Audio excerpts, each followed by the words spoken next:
أعوذ بالله من الشيطان الرجيم. بسم الله الرحمن الرحيم.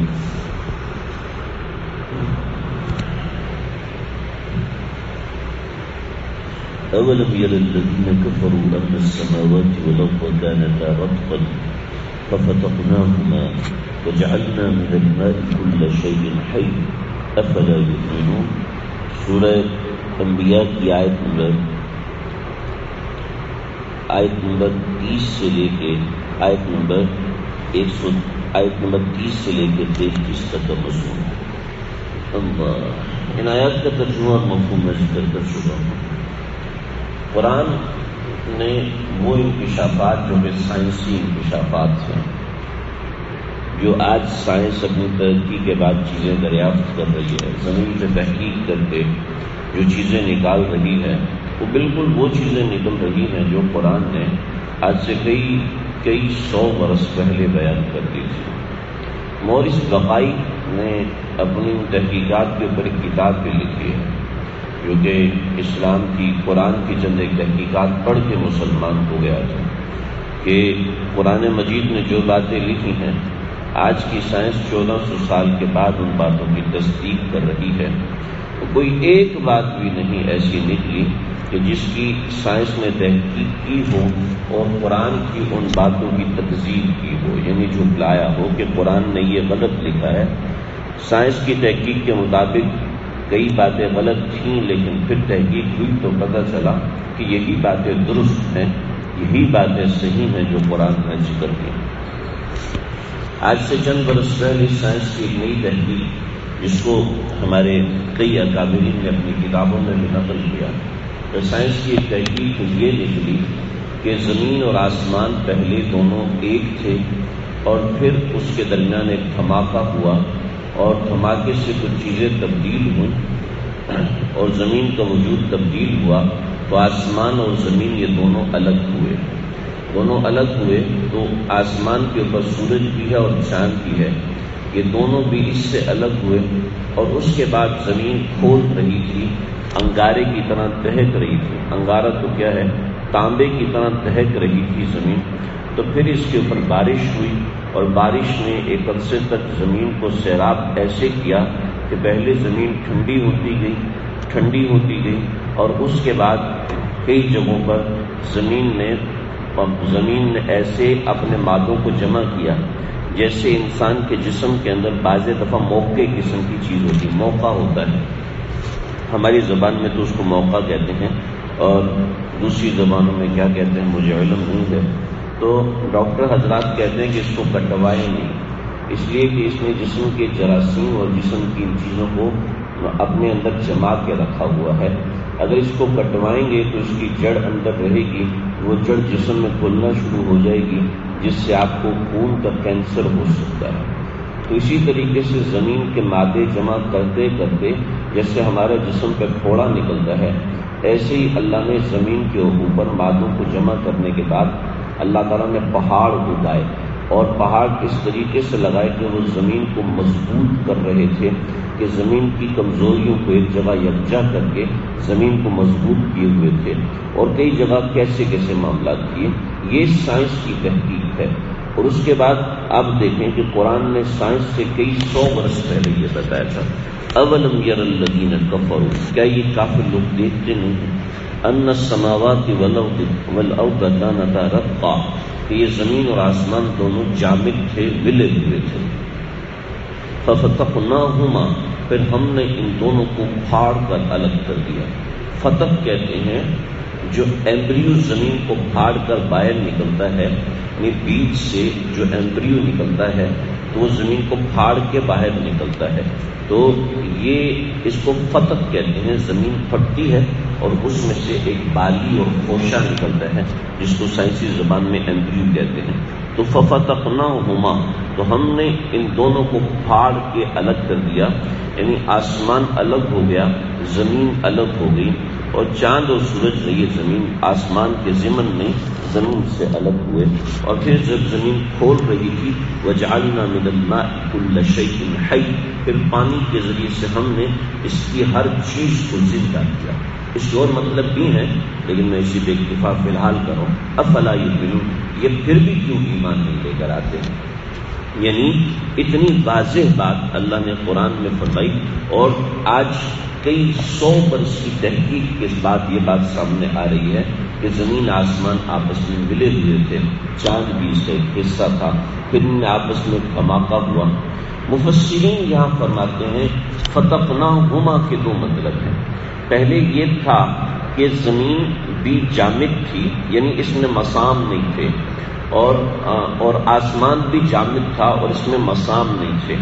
پھر اللہ رب العزت نے اس میں مسام یعنی سوراخ پیدا کر دیے، باریک باریک سوراخ پیدا کر دیے کہ جن کے اندر سے نمو پیدا ہونا شروع ہوئی، اور پھر اس میں کہیں سے پانی نکل رہا ہے، کہیں سے کچھ نکل رہا ہے. تو یہ درمیان میں سوراخ پیدا کیے، اور پھر درمیان میں اللہ نے ہوا چلا دی، ایک ہوا کا گھیراؤ کر دیا کہ جس نے ان دونوں کے درمیان ایک حصار پیدا کر دیا، جو زمین کے گرد کا حصار تقریباً اوپر چلے جائیں تو تقریباً 50-60 کلومیٹر اوپر تک زمین کے اوپر ایک ہوا کا حصار ہے.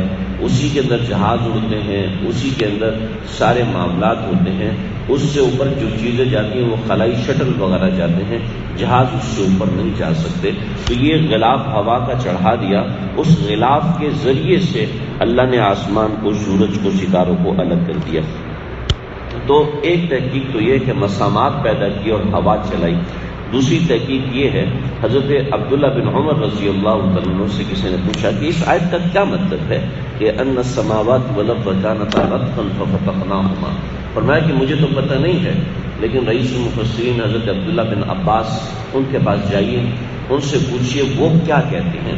تو حضرت عبداللہ بن عباس رضی اللہ عنہ نے ارشاد فرمایا کہ ہاں، زمین اور آسمان آپس میں ملے ہوئے تھے، پھر اللہ نے ان دونوں کو پھاڑ کے الگ کیا اور دونوں الگ الگ سمت پہ چلنے لگے، اور پھر اللہ نے ایک نظام پیدا کیا زمین کا، جو آج کی سائنس جو کہتی ہے قرآن نے بالکل ایسے بنایا.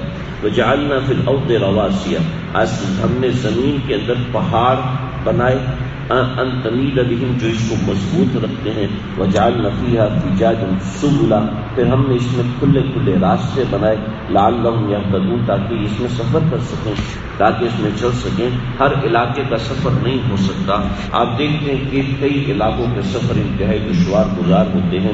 جو رستے اللہ رب العزت نے میدانی علاقے بنائے ہیں ان کے اسوار بھی آسان ہوتے ہیں. وجعلنا السماء سقفا محفوظا، آسمان کو ایک محفوظ چھت بنا دیا، زمین کو ایک نیچے بچھونا بنا دیا. آسمان کو 7 حصوں میں تقسیم کر دیا، زمین کو بھی 7 حصوں میں تقسیم کر دیا. آسمان کے ایک حصے سے ہم فائدہ اٹھاتے ہیں، زمین کے تقریباً تمام حصوں سے ہم فائدہ اٹھاتے ہیں. اس کے کسی حصے سے پیٹرول نکلتا ہے، کسی حصے سے گیس نکلتی ہے، کسی حصے سے معدنیات نکلتے ہیں، اس سے دوائیاں بنتی ہیں، اس سے، اور کسی حصے سے فصلیں نکلتی ہیں، فصلیں اس میں پیدا ہوتی ہیں.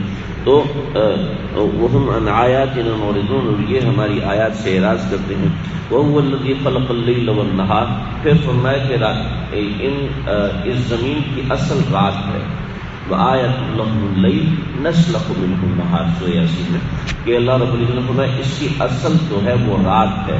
یعنی جیسے جیسے آپ زمین سے دور ہوتے جائیں گے آپ کو رات زیادہ محسوس ہونا شروع ہو جائے گی، اس لیے کہ سورج کے ذریعے سے اللہ نے دن کو چڑھایا ہوا ہے، ورنہ اصل جو ہے وہ رات ہے. وَهُوَ الَّذِي خَلَقَ اللَّيْلَ وَالنَّهَارَ، دن اور رات کا ایک نظام اللہ رب العزت نے پیدا کیا، اور دن اور رات کو بذات خود پیدا کیا.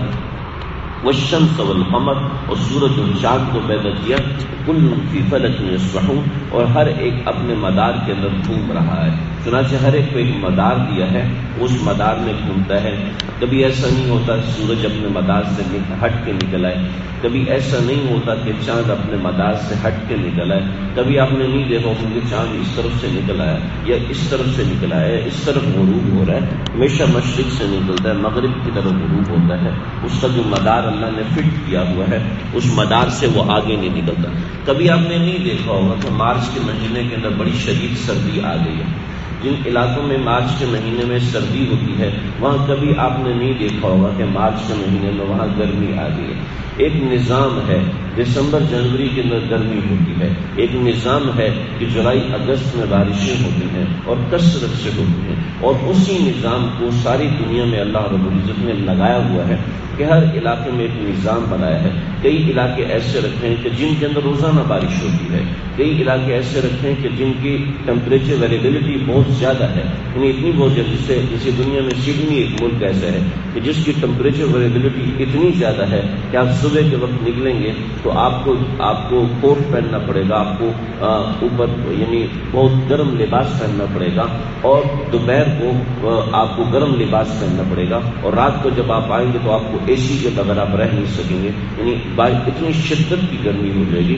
کئی علاقے اللہ نے اپنی قدرت کا ایسا مظہر بنائے، اور کئی علاقے ایسے بنائے کہ جس میں ٹیمپریچر کم سے کم ہو تو 37 ڈگری سینٹی گریڈ ہوتا ہے، جیسے کہ عرب کے بہت سے علاقے، پاکستان کے خط استوا کے کچھ علاقے، خط استوا میں جو علاقے اللہ نے ٹیمپریچر ان کا زیادہ رکھا، قطبین کے علاقے جن کا سب سے کم ٹیمپریچر -20 ڈگری سینٹی گریڈ ہوتا ہے، جیسے سکرٹو اور گلگت اور سیکشن پاکستان کے ہیں، ان کا کم سے کم جو سب سے کم ٹیمپریچر ہے وہ -20 ہوتا ہے، یعنی سب سے گرم موسم -20 ہے، اور -54 تک چلا جائے۔ کینیڈا میں چلے جائیں تو وہاں کا ٹیمپریچر عام طور پہ -35 ہوتا ہے، یعنی اس لحاظ سے اللہ نے ہر علاقے کی ایسی تقسیم کی ہے، اور اس علاقے کو اس سے تبدیل نہیں کرتے۔ جی پہلے تو گلگت میں سردی پڑتی تھی، اور اب جناب گلگت کے اندر اچانک سے گرمی پڑنا شروع ہو گئی ہے۔ اس سے پتہ چلتا ہے سورج کا مدار کبھی تبدیل نہیں ہو پا رہا، چاند کا مدار کبھی تبدیل نہیں ہو رہا۔ مہینے کی جو قمری مہینہ ہے اس کی ابتدا میں جو سمندر ہے وہ چڑھ کے آتا ہے، اس کی ابتدا میں سمندر بیٹھ جاتا ہے، اور جب اس کا درمیان کا عاشرہ آتا ہے، اب جب بھی آپ کو خبر آئے کہ سورج سمندر چڑھا ہوا ہے تو آپ دیکھیے گا وہ چاند کی 10 سے لے کے 20 تاریخ کے درمیان کی ایام ہوتے ہیں۔ عام طور پہ ان ایام کے علاوہ سمندر چڑھتا نہیں ہے، عام طور پہ ان ایام کے علاوہ سمندر میں طوفان نہیں آتے۔ جو سمندری سفر کرتے ہیں، بحریہ والے ہوتے ہیں، وہ گہرے سمندروں میں عام طور پر چاند کی قمری تاریخوں کی 10 سے 20 تاریخ میں نہیں جاتے، اور اگر سفر کرتے ہیں تو کناروں پہ سفر کرتے ہیں کہ طوفان اگر آتا ہے تو اس سے بچت ہو جاتی ہے۔ ایسے بہت سی چیزیں ہیں جو اللہ نے ایک نظام بنایا ہے اور بتایا ہے کہ اس نظام سے وَكُلٌّ فِي فَلَكٍ يَسْبَحُونَ، کہ ہر چیز اپنے مدار میں چلتی ہے، کوئی اللہ کی نافرمانی کر نہیں سکتی۔